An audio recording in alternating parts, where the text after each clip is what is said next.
നമസ്കാരം. പ്രവാസി ഓൺലൈൻ ന്യൂസിലേക്ക് എവർക്കും സ്വാഗതം. ഇന്നത്തെ പ്രധാന വാർത്തകൾ. യൂറോപ്പിലെ തന്നെ ഏറ്റവും തിരക്കേറിയതും മലയാളികൾ നാട്ടിലേക്ക് പോകാൻ സ്ഥിരമായി ആശ്രയിക്കുന്നതുമായ ഫ്രാങ്ക്ഫർട്ട് എയർപോർട്ടിലെ വലിയ മാറ്റങ്ങളെക്കുറിച്ചുള്ള സുപ്രധാന വാർത്തയാണ് ഇന്ന് ആദ്യം പറയുന്നത്. യൂറോപ്പിലെ പ്രധാന വ്യോമയാന ഹബായ ജർമ്മനിയിലെ ഫ്രാങ്ക്ഫർട്ട് എയർപോർട്ട് ഉപയോഗിക്കുന്ന മലയാളി പ്രവാസികൾ ഉൾപ്പെടെയുള്ള യാത്രക്കാർക്കായി ഇതാ ഒരു സുപ്രധാന അറിയിപ്പ്. എയർപോർട്ടിലെ പ്രശസ്തമായ ടെർമിനൽ 2 നവീകരണ പ്രവർത്തനങ്ങൾക്കായി പൂർണ്ണമായി അടച്ചതായി എയർപോർട്ട് അധികൃതരായ ഫ്രാപോർട്ട് അറിയിച്ചു. ഇക്കഴിഞ്ഞ ഏപ്രിൽ അവസാനം അത്യാധുനിക സൗകര്യങ്ങളോടെയുള്ള ടെർമിനൽ 3 പൊതുജനങ്ങൾക്കായി തുറന്നു കൊടുത്തതിന് പിന്നാലെയാണ് ഇപ്പോൾ ടെർമിനൽ 2 അടച്ചുപൂട്ടിക്കൊണ്ടുള്ള വൻ നവീകരണ പദ്ധതിക്ക് തുടക്കമിട്ടിരിക്കുന്നത്. ഈ വേനൽക്കാലത്ത് ഫ്രാങ്ക്ഫർട്ട് വഴി നാട്ടിലേക്കോ മറ്റു വിദേശ രാജ്യങ്ങളിലേക്കോ യാത്ര ചെയ്യുന്നവർ വിമാനത്തിൽ കയറാൻ ഇനി പുതിയ ടെർമിനൽ 3 വേണം പോകാൻ. ഫ്രാങ്ക്ഫർട്ടിൽ എത്തുന്നതിന് മുൻപ് നിങ്ങളുടെ ഫ്ലൈറ്റ് ഏത് ടെർമിനലിൽ നിന്നാണെന്ന് ടിക്കറ്റ് നോക്കി കൃത്യമായി ഉറപ്പുവരുത്തുക.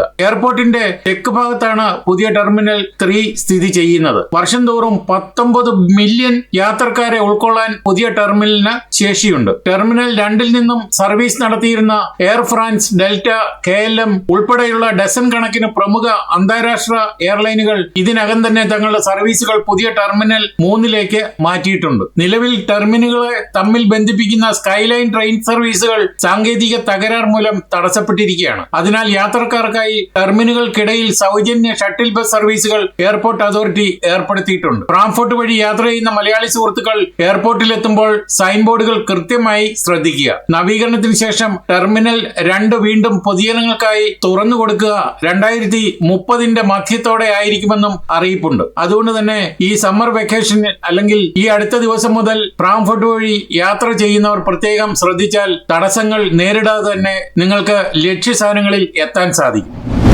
ജർമ്മനിയിലെ പ്രവാസി മലയാളികൾ ഉൾപ്പെടെയുള്ള 7.5 കോടിയോളം വരുന്ന ജനങ്ങളെ നേരിട്ട് ബാധിക്കുന്ന ഹെൽത്ത് ഇൻഷുറൻസ് പ്രീമിയം വർദ്ധിപ്പിക്കുന്നതിനെ കുറിച്ചുള്ള സുപ്രധാന വാർത്തയാണ് അടുത്തത്. ജർമ്മനിയിലെ ശമ്പളക്കാരായ ജീവനക്കാർക്കും കുടുംബങ്ങൾക്കും കനത്ത തിരിച്ചടിയായി ഹെൽത്ത് ഇൻഷുറൻസ് പ്രീമിയം നിരക്കുകൾ ഇനിയും വർദ്ധിപ്പിക്കുമെന്നാണ് റിപ്പോർട്ട്. ജർമ്മനിയിലെ പൊതു ആരോഗ്യ ഇൻഷുറൻസ് ഫണ്ടുകളിൽ മുമ്പ് കരുതിയതിനേക്കാൾ വലിയ സാമ്പത്തിക പ്രതിസന്ധിയാണ് നിലവിലുള്ളതെന്ന് മാധ്യമങ്ങൾ റിപ്പോർട്ട് ചെയ്തു. ജനുവരി മുതൽ മാർച്ച് വരെയുള്ള ആദ്യ 3 മാസത്തെ കണക്കുകൾ പ്രകാരം ഡോക്ടർമാരുടെ ഫീസ്, മരുന്നുകൾ, ആശുപത്രി ചെലവുകൾ എന്നിവയിൽ 7.8% വൻ വർധനയാണ് ഉണ്ടായിരിക്കുന്നത്. പ്രതിസന്ധി പരിഹരിക്കാൻ കേന്ദ്ര ആരോഗ്യമന്ത്രി നീന വാർക്കന്റെ നേതൃത്വത്തിലുള്ള സർക്കാർ ഇനി 2 കഠിനമായ തീരുമാനങ്ങളിലേക്ക് പോകേണ്ടി വരും. ഒന്നാമത് ഇൻഷുറൻസ് പ്രീമിയം കൂട്ടുക എന്നതാണ്. നിലവിൽ ശമ്പളത്തിന്റെ 17.5% ഹെൽത്ത് ഇൻഷുറൻസിനായി ഈടാക്കുന്നത്. അടുത്ത വർഷം മുതൽ, അതായത് ജനുവരി 2027 മുതൽ ഇത് വീണ്ടും 0.13% വർദ്ധിപ്പിക്കേണ്ടി വരും. 2030 വരെയുള്ള വർഷങ്ങളിൽ നിരക്കുകൾ വീണ്ടും കുത്തനെ കൂട്ടേണ്ടി വന്നേക്കുമെന്നാണ്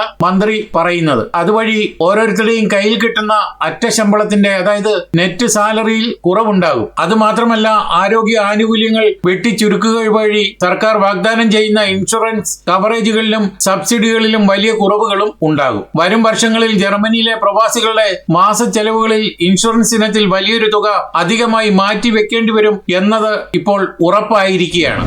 ജർമ്മനിയിലെ ലുക്കൻവാൾഡയിൽ മലയാളി യുവാവിനെ മരിച്ച നിലയിൽ കണ്ടെത്തി. ലുക്കൻവാൾഡയിലെ ഒരു ഓട്ടോമൊബൈൽ കമ്പനിയിൽ മെക്കാട്രോണിക്സ് എഞ്ചിനീയറായി ജോലി ചെയ്തിരുന്ന കണ്ണൂർ കീഴ്പള്ളി ചതിരൂർ കുന്നംപുറത്ത് മാത്യുവിന്റെയും അന്നമ്മയുടെയും മകൻ ജിതിൻ മാത്യുവിനെയാണ് താമസ സ്ഥലത്ത് മരിച്ച നിലയിൽ കണ്ടെത്തിയത്. 33 വയസ്സായിരുന്നു. ഇതിന്റെ മൃതദേഹം ജർമ്മനിയിലെ പോലീസ് നടപടികളും ബെർലിൻ എംബസിയിലെ നടപടികളും പൂർത്തിയാക്കി ജൂൺ 9 ചൊവ്വാഴ്ച ഉച്ചയ്ക്ക് ഫ്രാങ്ക്ഫർട്ടിൽ നിന്നും എയർ ഇന്ത്യ വിമാനത്തിൽ ന്യൂഡൽഹി വഴി ബുധനാഴ്ച വൈകുന്നേരം 7 മണിയോടുകൂടി നെടുമ്പാശ്ശേരി വിമാനത്താവളത്തിൽ എത്തിക്കും. അവിടെ നിന്നും കുടുംബാംഗങ്ങൾ ഏറ്റുവാങ്ങി വസതിയിൽ കൊണ്ടുവരും. ശുശ്രൂഷകൾ ജൂൺ 11 വ്യാഴാഴ്ച രാവിലെ 10 മണിക്ക് ഭവനത്തിൽ ആരംഭിച്ച് മാങ്ങോട് സെന്റ് മേരീസ് പള്ളി സെമിത്തേരിയിൽ സംസ്കരിക്കും. ഇതിന്റെ സുഹൃത്ത് തോമസ് റോയി, പിതൃ സഹോദരപുത്രൻ ഫാദർ ജിൻഡോ തോമസ്, ലോക കേരള സഭാ അംഗം ജോസ് കുമ്പിളിവേൽ എന്നിവരുടെ ഇടപെടലുകളാണ് ഇതിന്റെ മൃതദേഹം നാട്ടിലെത്തിക്കാൻ സഹായകമായത്. ഇതിന്റെ ഭാര്യ ബെസ്റ്റി ചെറുവിള പുത്തൻവീട് കുടുംബാംഗമാണ്. ബെസ്റ്റി ജർമ്മനിയിലേക്ക് വരാനുള്ള തയ്യാറെടുപ്പിനിടെയാണ് ഇതിന്റെ ആകസ്മിക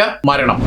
ജർമ്മനിയിൽ വംശീയ അധിക്ഷേപങ്ങളും അക്രമങ്ങളും റെക്കോർഡ് വേഗതയിൽ തുടരുന്നതായി റിപ്പോർട്ട്. വിദേശികൾക്കെതിരെ വ്യാപക അക്രമമാണ് ഉണ്ടാകുന്നത്. ഞെട്ടിക്കുന്ന ഔദ്യോഗിക കണക്കുകളാണ് ആഭ്യന്തര മന്ത്രാലയം ഇപ്പോൾ പുറത്തുവിട്ടിരിക്കുന്നത്. ജർമ്മനിയിലെ പ്രവാസി മലയാളികളും വിദേശികളും നിർബന്ധമായി അറിഞ്ഞിരിക്കേണ്ട രാജ്യത്തെ വർദ്ധിച്ചു വരുന്ന വംശീയ അധിക്ഷേപങ്ങളെയും കുറ്റകൃത്യങ്ങളെയും കുറിച്ചുള്ള ജർമ്മൻ ആഭ്യന്തര മന്ത്രാലയത്തിന്റെ ഞെട്ടിക്കുന്ന ഔദ്യോഗിക കണക്കുകളാണ് പുറത്തു വന്നിരിക്കുന്നത്. ജർമ്മനിയിൽ പ്രവാസി മലയാളി സമൂഹവും വിദേശികളും ഏറെ ജാഗ്രത പാലിക്കേണ്ട പുതിയ ക്രമസമാധാന കണക്കുകൾ പുറത്തു വന്നതോടെ രാജ്യത്ത് വംശീയവും രാഷ്ട്രീയവുമായി ഉണ്ടാകുന്ന വെറുപ്പിന്റെ കുറ്റകൃത്യങ്ങൾ ചരിത്രത്തിലെ ഏറ്റവും ഉയർന്ന നിരക്കിലെത്തിയതായി ജർമ്മൻ ആഭ്യന്തര മന്ത്രാലയം വ്യക്തമാക്കി. ചൊവ്വാഴ്ച ബെർലിനിൽ നടന്ന വാർത്താ സമ്മേളനത്തിൽ ജർമ്മൻ ഫെഡറൽ ആഭ്യന്തരമന്ത്രി അലക്സാണ്ടർ ഡോബ്രിൻഡും BKA ചീഫ് ഓൾഗർ മുൻഷും ചേർന്നാണ് ഈ ഞെട്ടിക്കുന്ന റിപ്പോർട്ട് പുറത്തുവിട്ടിരിക്കുന്നത്. ലഭ്യമാവുന്ന വിവരങ്ങൾ പ്രകാരം 2025 മാത്രം ജർമ്മനിയിൽ 22,159 വെറുപ്പിന്റെ കുറ്റകൃത്യങ്ങളാണ് രജിസ്റ്റർ ചെയ്തിരിക്കുന്നത്. 2017 അപേക്ഷിച്ച് താരതമ്യം ചെയ്യുമ്പോൾ രാജ്യത്ത് ഇത്തരം അക്രമങ്ങൾ വെറും 8 വർഷം കൊണ്ട് 3 ഇരട്ടിയായിട്ടാണ് വർദ്ധിച്ചിരിക്കുന്നത്. വിദേശ വിദ്വേഷം, അതായത് ഫ്രംഡൻ ഫൈനലിഷ്കൈറ്റ് തന്നെയാണ് ഏറ്റവും മുന്നിൽ. രാജ്യത്ത് രജിസ്റ്റർ ചെയ്യപ്പെട്ട ഇത്തരം അക്രമങ്ങളിൽ 10-9 വിദേശികൾക്ക് നേരെയുള്ള വംശീയ അധിക്ഷേപങ്ങളും അക്രമങ്ങളുമാണ്. ഇതുകൂടാതെ വലതുപക്ഷ തീവ്രവാദം ഏകദേശം 70% വരും. തീവ്രവാദ നിലപാടുകളുള്ള സ്വദേശി ജർമ്മൻകാർ വിദേശികൾക്കെതിരെ നടത്തിയതാണ് ഇത്. അതേസമയം വംശീയ ആക്രമങ്ങൾ 5000-ഓളം കടന്നു. ജർമ്മനിയുടെ ചരിത്രത്തിൽ ആദ്യമായി വംശീയമായി പ്രവാസികളെ ലക്ഷ്യമിട്ടുണ്ടായ ആക്രമണങ്ങളുടെ എണ്ണം 5000 കവിഞ്ഞിട്ടുണ്ട്. 2017 ഇത് വെറും 1300 മാത്രമായിരുന്നു. രാഷ്ട്രീയ കുറ്റകൃത്യങ്ങളിലും വർധനവ് ഉണ്ടായിട്ടുണ്ട്. കക്ഷി രാഷ്ട്രീയവുമായി ബന്ധപ്പെട്ട് കഴിഞ്ഞ വർഷം ജർമ്മനിയിൽ 85,000-ലധികം രാഷ്ട്രീയ കുറ്റകൃത്യങ്ങളാണ് രജിസ്റ്റർ ചെയ്തിരിക്കുന്നത്. 35.3% വർധനവാണ് ഇതുമൂലം ഉണ്ടായിരിക്കുന്നത്. അതുമാത്രമല്ല, യഹൂദ വിദ്വേഷം, ജർമ്മനിയിൽ ജൂതന്മാർക്കെതിരെയുള്ള ആക്രമണങ്ങൾ റെക്കോർഡ് നിരക്കിലാണ്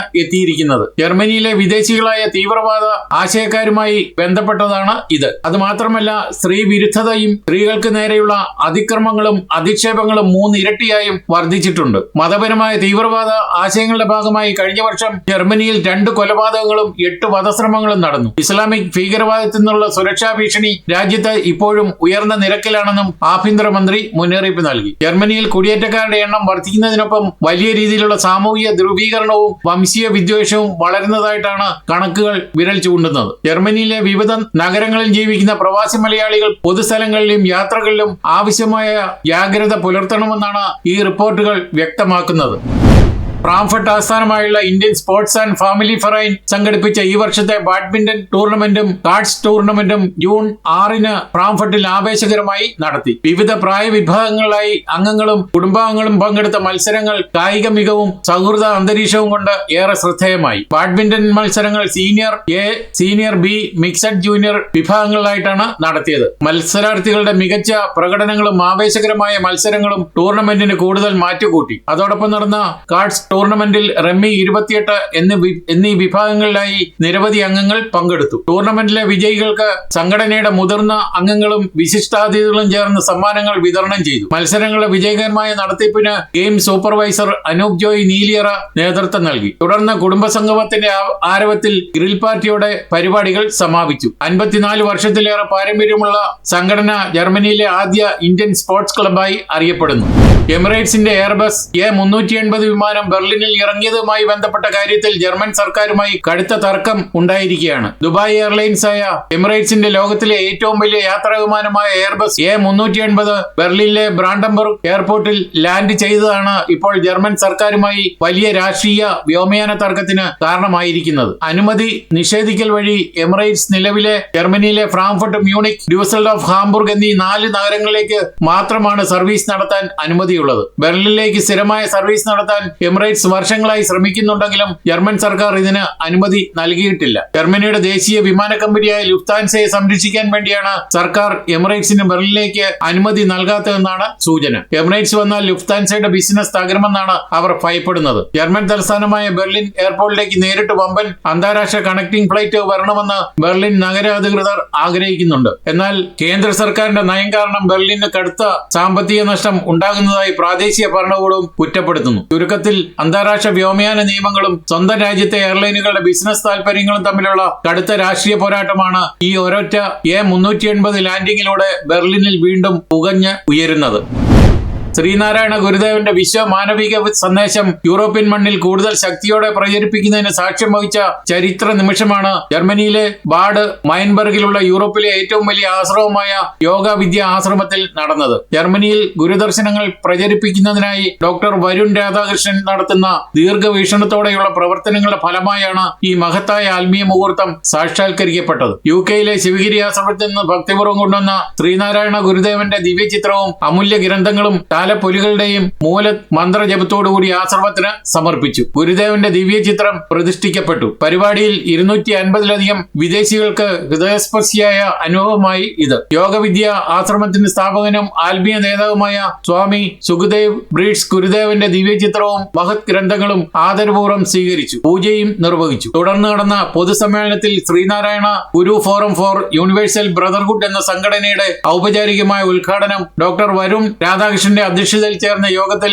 സേവനം UK ചെയർമാൻ ബൈജു പാലക്കൽ നിർവഹിച്ചു. സ്വാമി സുഖദേവ് ബ്രീഡ്സ് അനുഗ്രഹ പ്രഭാഷണം നടത്തി. UK vice chairman Sajeesh Damodaran മുഖ്യ പ്രഭാഷണം നടത്തി. Sreenarayana Guru forum for universal brotherhood എന്ന സംഘടനയുടെ ലോഗോ പ്രകാശനം ശിവഗിരി ആശ്രമ UK ട്രസ്റ്റി ബോർഡ് അംഗം സിബി കുമാർ നിർവഹിച്ചു. വിവിധ കലാപരിപാടികളും ചടങ്ങിൽ ഉണ്ടായിരുന്നു. യോഗത്തിൽ രാജേഷ് രാമചന്ദ്രൻ സ്വാഗതവും ജയരാജ് ശങ്കരനുണ്ണി നന്ദിയും രേഖപ്പെടുത്തി. ജർമ്മനിയിലെ ആദ്യകാല മലയാളികളിൽ ഒരാളായ കണിയാമ്പറമ്പിൽ തോമസിന്റെ സംസ്കാരം ജൂൺ 11 വ്യാഴാഴ്ച ഉച്ചകഴിഞ്ഞ് 2 മണിക്ക് ബ്രാക്ടാൽ സിമിത്തേരിയിൽ നടക്കും. തുടർന്ന് തിരുഹൃദയ ദേവാലയത്തിൽ അനുസ്മരണ ബലിയും ഉണ്ടായിരിക്കും.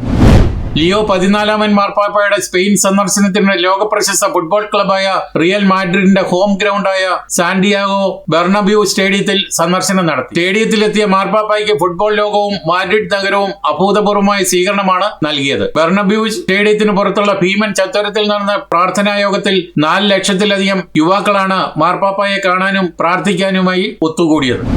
ഇന്ത്യയും ഇസ്രായേലും തമ്മിലുള്ള സാംസ്കാരിക ബന്ധത്തിന്റെ പ്രതീകമായി ഇസ്രായേലിൽ ഛത്രപതി ശിവജിയുടെ കൂറ്റൻ പ്രതിമ സ്ഥാപിക്കാൻ തീരുമാനമായി. മുംബൈയിലെ ഇസ്രായേൽ കോൺസുൽ ജനറൽ യാനിവ് റവാച്ചാണ് ഇക്കാര്യം ഔദ്യോഗികമായി പ്രഖ്യാപിച്ചത്.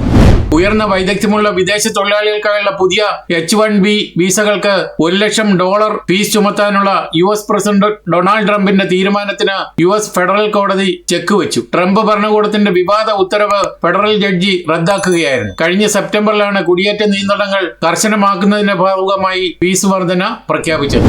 ഇതോടെ ഈ വാർത്താ ബുള്ളറ്റിൻ ഇവിടെ പൂർണ്ണമാവുകയാണ്. നിങ്ങൾ നൽകി വരുന്ന എല്ലാവിധ പിന്തുണയും ഞങ്ങൾ ഹൃദയപൂർവ്വം നന്ദി അറിയിക്കുന്നു. അതോടൊപ്പം കൂടുതൽ വാർത്തകളും വിശേഷങ്ങളും അറിയാൻ യൂറോപ്പിലെ ആദ്യത്തെ മലയാളത്തിലുള്ള ഓൺലൈൻ പോർട്ടലായി പ്രവാസി സന്ദർശിക്കാൻ നന്ദി. നമസ്കാരം.